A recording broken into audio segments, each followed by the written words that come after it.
Hola a todos y bienvenidos a Brumas del Pasado. Bien, hoy en la sección de Secretos de la Historia, Secretos de la Humanidad, vamos a hacer un repaso al que fue considerado el robo del siglo, el famoso asalto al tren del dinero, o sea, el famoso asalto al tren de Glasgow. Cómo se concibió, dónde se escondieron, si se recuperó el dinero, si se atrapó a los ladrones, etc. Bien, pues vamos con ese asalto al tren de Glasgow. Bien, pues les voy a dar 5 segundos para que se suscriban a mi canal. Ya saben que a ustedes solo les cuesta un solo clic, pero a mí me ayudan mucho para seguir haciendo vídeos. Muchas gracias. El asalto al tren postal de Glasgow, Londres, fue un conocido robo que ocurrió el día 8 de agosto de 1963 en un puente ferroviario cercano a Aylesbury, en Buckinghamshire, en el condado de Buckingham, a unos 65 kilómetros de Londres. El suceso fue bautizado por la prensa de la época como el robo del siglo, debido a su meticulosa planificación y a lo cuantioso del botín, unos 2,6 millones de libras esterlinas. Serían más o menos unos 40 millones de libras actuales, la mayor parte del cual no fue recuperado. La idea del robo comenzó a gestarse 3 años antes de producirse en la mente de Bruce Reynolds, hijo de un sindicalista de la planta de la compañía Ford de Dagenham en Reynolds, un ladrón de poca monta. Se encontraba encarcelado en la prisión de Durham cuando otro recluso le habló sobre el discreto traslado de dinero que procedía de la recaudación de los bancos y que se realizaba periódicamente por el Royal Mail en trenes secretos y al amparo de la noche. Todo esto se hacía entre la ciudad escocesa de Glasgow y la inglesa de Londres. Cuando salió de prisión, Reynolds se trasladó a Londres, donde comenzó a seleccionar a los socios que necesitaba para llevar a cabo su plan. Ya había reclutado a Buster Edwards, Jim White y Roger Conray cuando se encontró por casualidad a un antiguo compañero de correrías, Ronnie Biggs. Tras pasar un tiempo en prisión por delitos menores, Biggs se había trasladado a vivir a Surrey, donde parecía haberse reinsertado. Había montado una carpintería y se había casado y esperaba a su primer hijo.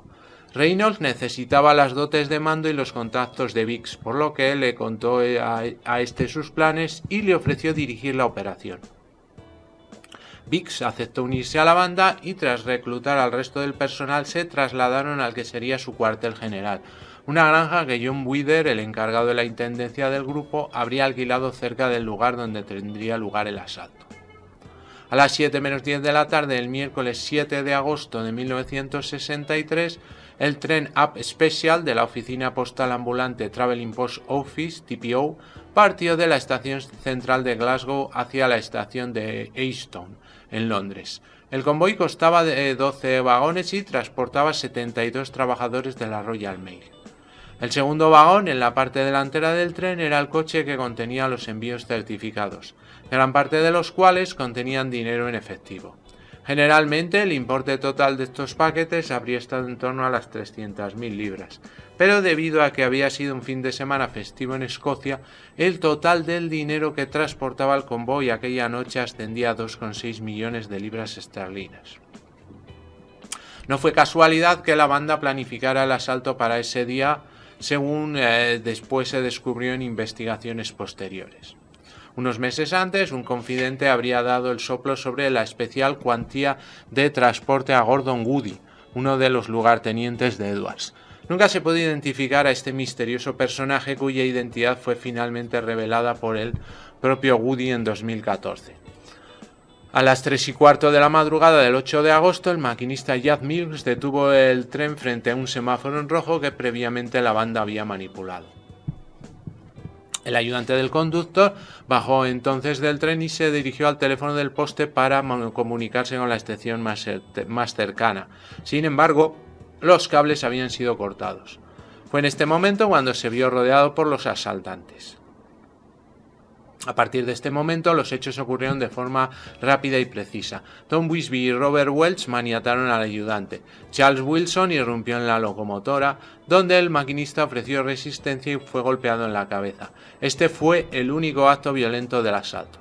Buster Edwards y Roy James desengancharon el vagón de correos y obligaron al maquinista a conducir al tren hasta un puente cercano. Debajo de él les esperaba un camión para el resto de la banda. En apenas unos minutos cargaron en el vehículo 118 de las 126 sacas de dinero que portaba el convoy y huyeron sin que el personal de correos se percatara de lo que acababa de suceder.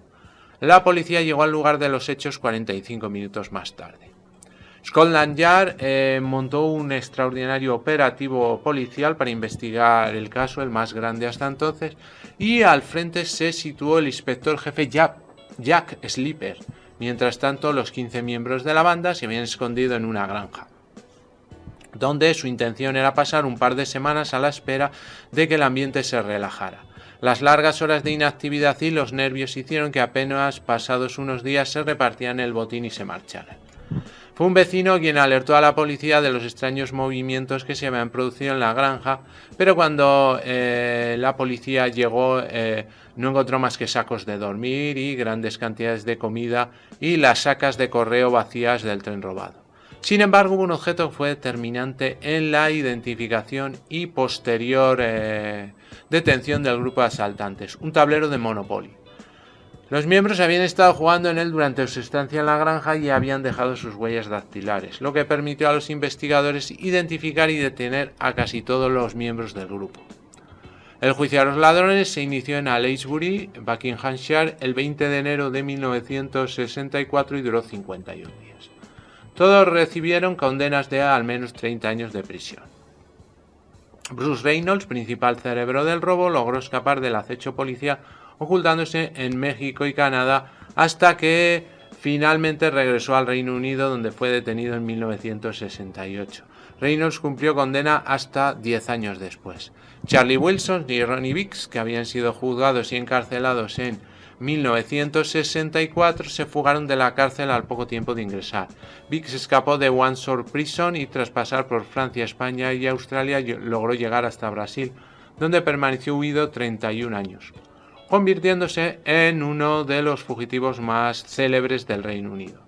En 2001 regresó voluntariamente a Inglaterra, donde fue inmediatamente detenido y tras pasar unos años en prisión fue liberado debido a su avanzada edad. Falleció el 18 de diciembre de 2013. Charlie Wilson, por su parte, escapó de la cárcel Windsor Green Prison de Birmingham y huyó a París, donde se hizo la cirugía plástica. En noviembre de 1965, Wilson fue visto en Ciudad de México visitando a sus amigos Bruce Reynolds y Buster Edwards. La gran repercusión mediática que tuvo el caso, tanto a nivel nacional como internacional, propició que desde el primer momento se rodaran películas, se escribieron libros y se compusieran canciones alusivas, tanto al robo en cuestión como sobre la vida de algunos de los más célebres integrantes de la banda de asaltantes. Algunas referencias en películas son, por ejemplo, en la película de 1965 Help, John Lennon hace referencia al robo al bromear con Scotland Yard. ¿Cómo va eso del gran robo del tren? En la película de la saga de James Bond, Operación Trueno de 1965, un agente de Spectra indica que la organización recibió 250.000 libras procedentes del botín del robo del tren postal en concepto de honorarios. En 1966 se estrenó una comedia que parodió el suceso y que llevó por título The Great Santrinian Train Robbery.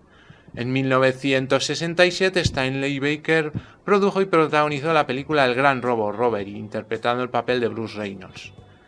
En la comedia de 1968, El Rey del Peligro, el inspector Clouseau es requerido por Scotland Yard para ayudar a recobrar una parte del asalto al tren postal de Glasgow, Londres de 1963, que está siendo usado en nuevos crímenes. Después, el cantante Phil Collins protagonizó la película Buster en 1988, basada en la vida de Buster Edwards. Larry Lamb interpretó el papel de Reynolds. Y en 2013 se rodó una miniserie de 2 capítulos para televisión basada en el famoso robo, titulado Asalto al tren de Glasgow y protagonizada por Luke Evans en el papel de Bruce Reynolds. Bien, pues hasta aquí el vídeo de hoy. Espero que les haya gustado, que les haya sido útil e interesante. Y antes de terminar, vamos a hacer un pequeño recorrido por todos los canales creados por EBM Informática. Y así, si alguna temática de alguno de ellos les interesa, pues pueden acceder a ellos fácilmente. Bien, el primero y el canal más grande es el canal de Meme Informática, donde tenemos tutoriales de todo tipo de actividades del mundo de la informática. Tenemos cursos completos como de Word, Excel, Access, Photoshop, trucos y diversas explicaciones de aplicaciones normalmente de PC que les pueden ser muy interesantes. Y luego tenemos el canal de Brumas del Pasado, donde lo dedicamos a temas culturales. Por ejemplo, nos especializamos en vídeos de biografías de ficción, donde elegimos personajes ficticios y hacemos una cronología, una biografía, una vida y hechos como si hubiera existido realmente, y elegimos personajes de películas, series de televisión, de cómics, de videojuegos y de libros. También tenemos la sección de lugares ficticios, que es parecida a la anterior, pero cogiendo pues esos lugares que no han existido, y otra que sería la de biografías reales. Aparte tenemos secciones como Secretos de la Historia, una sección dedicada a los pioneros del cine que la llamamos En Blanco y Negro, y otra sección que se llama Pequeña Gran Pantalla, que nos centramos más en el cine de hoy en día, rankings también de series de televisión, etcétera. Entonces, un canal muy completo donde van a encontrar diversos contenidos culturales muy interesantes. Para finalizar, tenemos el canal Just Surrender, donde tenemos curiosidades de videojuegos, historias de videojuegos y gameplays o walkthroughs, soluciones completas en un solo vídeo de algunos de videojuegos que más me gustan, sobre todo del tema de aventura gráfica. Pues muy bien, muchas gracias y hasta el próximo vídeo.